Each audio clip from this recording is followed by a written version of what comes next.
சமூக நீதித்துறைன்னு மாத்திட்டாங்க, சாதியை குறிப்பிட்டா போயிடுமா? இந்த அரசு சாதிங்கிற வார்த்தையை ஒழிக்கணும்னு நாங்க நினைக்கிறோம். அதனாலதான் பெயரை மாத்தணும், வேற எதுவும் கிடையாது. நீங்க காலனின்னு ஒழிச்சிங்க, காலனி ஒழிஞ்சிருச்சா? மாண்புமிகு சட்டமன்ற உறுப்பினர் 7 நிமிஷம் பேசிட்டு இருந்தாரு. நாங்களும் இப்ப சவுண்ட் போட்டோம். நாங்க யாரையும் மிரட்டல, எங்களை மிரட்டினாலும் நாங்க பயப்படுற ஆள் கிடையாது. நாங்க சொல்ல புரட்சியாளர் அம்பேத்கருடைய குறிக்கோள் என்னன்னா, தலித் மக்களுக்கு நாங்க தண்ணி கொடுத்தோம், வீடு கொடுத்தோங்கிறது முக்கியம் இல்ல. அம்பேத்கருடைய கனவு தலித் மக்களுக்கு அதிகாரத்தை கொடுக்கப்பட வேண்டும். எந்த அரசாங்கம் இருந்தாலும் நிதி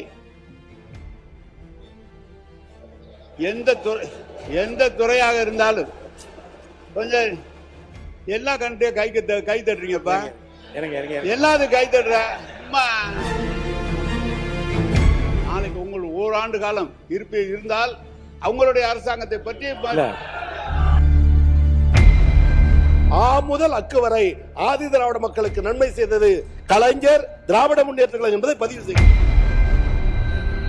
மாண்புமிகு பேரவைத் தலைவர்களே, நம்முடைய சட்டமன்ற உறுப்பினர், நாங்கள் தான் தலித் சகோதரர்களுக்கு அனைத்தையும் செய்தோம். இஸ்லாமிய சகோதரர்கள் ஒரு படத்தோடைய கான்செப்ட்ங்கிறது ஒவ்வொருத்தருடைய பார்வையில் இருக்கு. அப்ப 99 to 2004 உங்களுடைய ஐயா கலைஞர் அவர்கள் என்ன பேசினாரு நாங்களும் இப்ப எடுத்து பேச முடியும். RSS இயக்கம் சமூக இயக்கம்னு சொன்னது இதே அவையில, அதையும் நாங்க சொல்ல முடியும். அதனால மானிய கோரிக்கைகள் விவாதம்ங்கிறது நான் திருப்பி பதிவு பண்றேன். இதோட 4 முறை அரசை குறை சொல்லி பேசிக்கிட்டு இருக்காரு. நாங்க அமைதியா கேட்டுட்டு இருக்கோம். யாருடைய பேச்சிலையும் நாங்க குறுக்கிட வேண்டிய அவசியம் இல்லை. ஆனால் குறைகளை சொல்லணும்னா நாங்க 50 வருஷ வரலாற்று நாங்களும் எடுப்போம். 99 to 2004 கோத்ரா கலவரம் நடக்கும் பொழுது என்ன குரல் கொடுத்தீங்க நீங்க? இஸ்லாமியர்களுக்கு பாதிக்கப்படும் பொழுது அமைச்சரவையில் இருந்தது யார்? இதே திமுக தான். அமைச்சரவையில் இருந்து என்ன அப்ப குரல் கொடுத்திருக்கலாமே. கோத்ரா கலவரத்துல எல்லா இஸ்லாமியர் இறக்கப்பட்டாங்க, அதனால நாங்க அமைச்சரவையில இருந்து ரிசைன் பண்றோம், எங்களுக்கு பதவி முக்கியம் இல்ல, இஸ்லாமியர்களோட உயிர் தான் முக்கியம் அப்படின்னு பதவியில இருந்து விலகி இருக்கலாமே. திமுக விலகி இருக்கலாமே. 99 2004 வரைக்கும் பிஜேபியோட ஆட்சி 5 வருஷம் முழு முதலா கொண்டு திமுக. இந்த பாவமும் இந்த வரலாற்றையும் எப்பயும் மறைக்க முடியாது. அதனால குறைகள் சொல்லாதீங்க. நாங்களும் வரலாறு, எங்களுக்கு வரலாறு தெரியும். அப்ப நம்மளுடைய தலித் சகோதரர்கள் பத்தி சொல்லும்போது சொல்றாரு, போன கவர்மெண்ட்ல Tamil Nadu recorded at 67% rise in atrocities against Dalit between 2019 to 2023. The highest increase in the country according to the report by the National Campaign and Dalit Human Rights Commission. இது நாங்க சொல்லல, NCDHR சொல்றாங்க. இந்த தமிழ்நாட்டிலே அதிகமான தலித் மக்களுக்கு எதிரான கிரைம் நடந்தது உங்களுடைய ஆட்சியிலிருந்து இங்க டேட்டா சொல்லுது. இதை நாங்க இங்க பதிவு பண்றோம். அதனால குறைகள் சொல்லாதீங்க. அப்புறம் தலித் மக்களுக்கான ஒதுக்கிய நிதி, திமுக ஆட்சியில் நிதி பயன்பாட்டு குறைபாடுகள், CAG ஆடிட் அண்ட் டேட்டாவில், அதாவது CAG உடைய கவர்மெண்டோடைய டேட்டா, அதோட ஆடிட் ரிப்போர்ட் ஆதிர திராவிட வெல்ஃபேர் தொடர்பான பல கல்வி மற்றும் ஸ்காலர்ஷிப் எட்ஸில் தொடர்ச்சியான சேவிங்ஸ் இருந்தால் குறிப்பிடப்பட்டுள்ளது. 2021-22 மட்டும் SC ST girls literacy institute 6.67 கோடி saving. Abroad scholarship for SC ST students 5.31 crore savings. Higher education special scholarship ரூபாய் 5.58 கோடி சேவிங்ஸ். அப்புறம் SC ST students educational assistance ரூபாய் 7.24 கோடி சேவிங்ஸ் போன்ற தொகைகள் பதிவு செய்யப்பட்டன. இதன் மூலம் ஒதுக்கப்பட்ட நிதி முழுமையாக பயனாளிகளிடம் சென்றவில்லை. அதாவது நிதியை ஒதுக்கிட்டு இந்த எந்த ஃபண்டும் தலித் மக்களுக்கு போய் சேரல. இது நாங்க சொல்லல, இதோடைய CJOD அதாவது CAG ரிப்போர்ட் சொல்லுது. அதனால உங்களுடைய பாலிசியை பத்தி சொல்லுங்க. அரசுடைய 100 நாள் தான் நாங்க வந்திருக்கோம். ஒரு வாரம் சொன்னாரு, சமூக நீதித்துறைன்னு மாத்திட்டாங்க, சாதியை குறிப்பிட்டா போயிடுமா? இந்த அரசு சாதிங்கிற வார்த்தையை ஒழிக்கணும்னு நாங்க நினைக்கிறோம். அதனாலதான் பெயரை மாத்தணும், வேற எதுவும் கிடையாது. நீங்க காலனின்னு ஒழிச்சிங்க, காலனி ஒழிஞ்சிருச்சா? 25% 28% இந்த 75 வருஷத்துல இன்னும் விழுப்புரத்திலும் கள்ளக்குறிச்சியிலும் தமிழகம் முழுவதும் இன்னைக்கும் காலனில தலித் மக்கள் அதே குடிசையில தான் இருக்கிறாங்க. தேர்தல் பிரச்சாரம் பண்ணும் போது சாதாரண குடிசையில அந்த இடத்துல தண்ணி இல்ல, ரோடு இல்ல, மெடிக்கல் இல்ல, அங்க இருக்கக்கூடிய பெண்கள் ஹையர் எஜுகேஷன் போல. இப்ப சர்வே எடுத்து சொல்ல முடியும், அதிகமான பெண் கல்வியில முக்கியத்துவம் கொடுத்திருக்கோம். ஆனால் தலித் பெண்களுக்கான முக்கியத்துவம் கடந்த 75 வருஷத்துல கொடுக்கப்படலை. இந்த டேட்டா தான் உண்மை. நீங்க இப்பயும் சொல்றோம் வாங்க, நீங்க காலனிங்கிற பேரை மாத்திட்டோம். நான் பேசி முடிச்சிடறேன், அதுக்கப்புறம் நீங்க என்ன வேணா பதில் சொல்லுங்க. ஜனநாயகபூர்வம் அருவன் பண்ணுவோம். அவர் குறை சொன்னார்ல, பேசி முடிப்போம். உங்களுடைய ஆட்சியில தலித் மக்களுக்கு இந்த சவுண்ட் எல்லாம் விட வேண்டாம். நீங்க பேசுங்க எல்லாரும் நாங்க அப்படி வேண்டாங்க. நீங்க கருத்தை மட்டும் சொல்லுங்க. கருத்தை மட்டும் சொல்லுங்க. இல்ல கருத்தை மட்டும் சொல்லுங்க. மாண்புமிகு உறுப்பினர் மாண்புமிகு உறுப்பினர் என்ன பேச அலோ பண்ணணும். எல்லாரும் பேசினாலே எந்திரிச்சு நின்னோம்னா அப்புறம் நம்மளும் எந்திரிச்சு நிக்க வேண்டியது. அவங்க பேச நான் வந்து இல்ல அவர் பேசி முடிந்ததும் இல்லங்க அவர் இல்ல நீங்க இல்லங்க இல்ல அவர் என்ன சொல்லிருந்தா நீங்க பதில் சொல்லுங்க. நான் கேக்குறோம், நான் அனுமதி தரேன். நாங்க பேசி முடிச்சு என்ன வேணா பேசுங்க. நாங்க கேக்குறோம். உட்காருங்க. நான் பேசி முடிச்சோட நீங்க என்ன வேணா பேசுங்க. நாங்க முடிக்கல. இருங்க. என்ன பார்த்து பேசுங்க. பின்னாடி எல்லாரும் உட்கார சொல்லுங்க. மாணவர் பொதுப்பணித்துறை என்ன பார்த்து பேசி பாருங்க. நான் சொல்றேன் இருங்க. 75 ஆண்டு காலமாக இப்படிப்பட்ட குடியிருப்புல இருக்கக்கூடிய பெண்களுக்கு இன்னும் அடிப்படை வசதிகள் இல்லைன்னா ஒரு கருத்து சொல்ல இருக்குன்னு நீங்க சொல்ற கருத்தை அவர் பேசி முடிச்ச பிறகு சொல்லுங்க. எங்க என்ன இருக்கு உங்க கருத்துக்களை பதிவு பண்றது அனுமதி தரேன். நீங்க பேசி முடிங்க. கருத்து முடிங்க. உடனே தரேன் உங்களுக்கு. துணைத் தலைவர்கள் அவர் சொல்லி முடிச்ச உடனே தராங்க உங்களுக்கு. நீங்க சொல்லுங்க. நான் ஆதாரபூர்வமா தான் பேசிட்டு இருக்கேன். சொல்லுங்க. மாண்புமிகு சட்டமன்ற உறுப்பினர் 7 நிமிஷம் பேசிட்டு இருந்தாரு. நாங்களும் இப்ப சவுண்ட் போடல. இல்ல வேண்டாம், அப்படி சொல்லக்கூடாது. நீங்க விடுங்க. நீங்க கருத்தை மட்டும் பேசுங்க.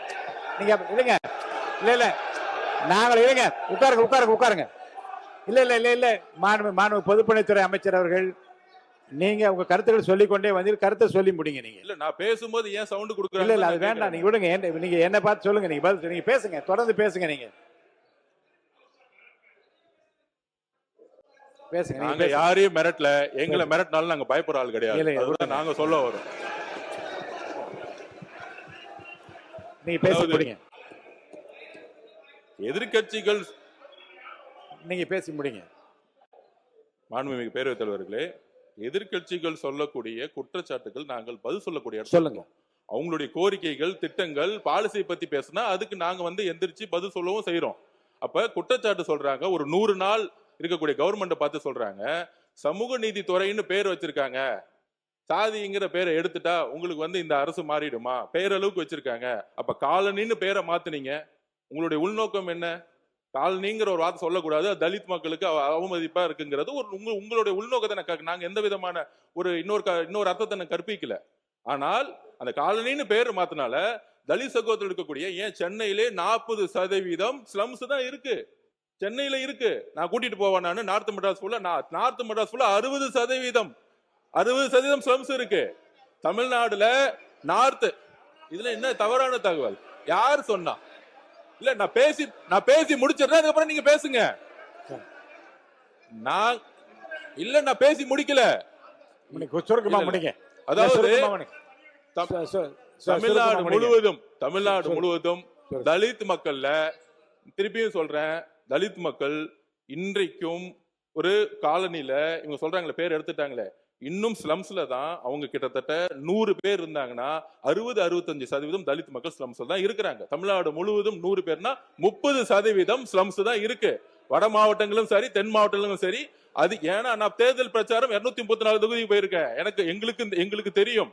அதனால இந்த ஒளிமறைவு இல்லாம தலித் மக்கள் வந்து பெரிய பெரிய ஒரு நல்ல வாழ்க்கையை வாழ்றாங்க, அவங்க வந்து பொருளாதார சுதந்திரம் அடைஞ்சிட்டாங்க. நாங்கள் சொல்றோம், வரலாற்றுல முதலில் 6 அமைச்சர் சொன்னாங்க, 8 அமைச்சர்களுக்கான அதிகாரத்தை கொடுத்திருக்கோம். புரட்சியாளர் அம்பேத்கருடைய குறிக்கோள் என்னன்னா, தலித் மக்களுக்கு நாங்க வந்து தண்ணி கொடுத்தோம், வீடு கொடுத்தோங்கிறது முக்கியம் இல்ல. அம்பேத்கருடைய கனவு தலித் மக்களுக்கு அதிகாரத்தை கொடுக்கப்பட வேண்டும். முதல் முறையாக வரலாற்றில் ஒரு கல்வித்துறை, அதாவது எஜுகேஷன் டிபார்ட்மெண்ட், ஹையர் எஜுகேஷன் ரெண்டுத்துக்கும் சேர்த்து அமைச்சர்களை கொடுத்திருக்கோம்.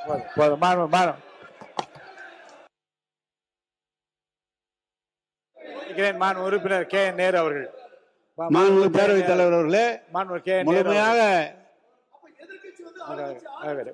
உறுப்பினர் கே நேரு அவர்கள், உறுப்பினர் கே நேரு அவர்கள், நீங்க பேசுங்க. எனவே மாண்புமிகு பேரவைத் தலைவர் அவர்களே, மாண்புமிகு அமைச்சர் ஒரு நீண்ட சொற்பொழிவை ஆற்றிவிட்டு அமர்ந்திருக்கிறார்.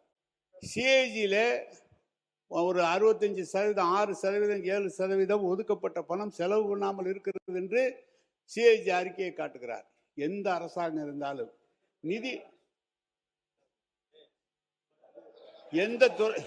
எந்த துறையாக இருந்தாலும் கொஞ்சம் எல்லா கண்ட்ரியும் கை தட்டுறீங்கப்பா, எல்லாத்துக்கும் கை தட்டுற. அப்புறம் நீங்க கை தட்டினா அப்புறம் கை தட்டினா ஏன் கை தட்டுறேன்னு கேக்குறீங்க? நாங்களும் கை தட்டுவோம்ல. கொஞ்சம் அமைதியா இருங்க. அமைதி. எந்த துறையில் இருந்தாலும், எந்த அரசாங்கம் வந்தாலும், எந்த துறையில் இருந்தாலும் நிதி ஒதுக்குறோம்.